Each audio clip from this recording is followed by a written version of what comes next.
whenever you're using iron sights, a little trick that you can try to utilize next time that you're out at the range is what I call visual push-up. So what do I mean by that?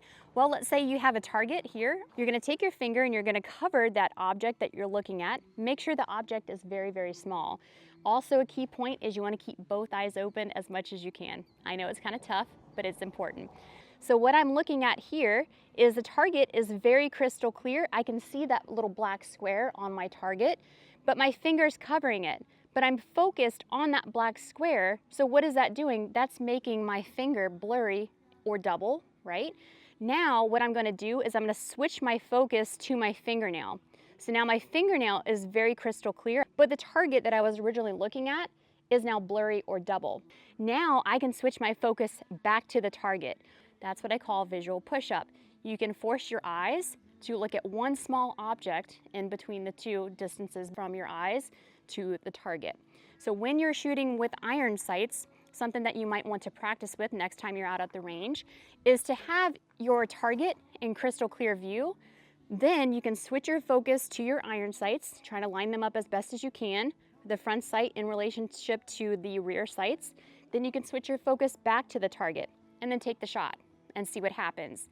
Next time also you can kind of have another black area of target on your target. And now this time, focus on the target, super crystal clear. Now focus on your iron sights and then take the shot. What happens with that, right? And now the last thing that you can do is only stay target focused. So meaning I'm only gonna focus on another black square that's here on this target and then take the shot and see which one works best for you. Now keep in mind that this is gonna change depending on the size of the target, and it's also gonna depend on the distance of where you are to the target as well too. But when we're talking about red dots, guess what guys? You never have to do that visual push-up. Why? Because we always wanna stay target focused as much as possible.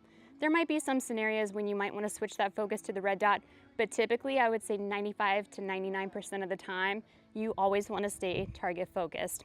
So if you're like me, I have really bad vision, guys. That's why I kind of transitioned over to the red dot.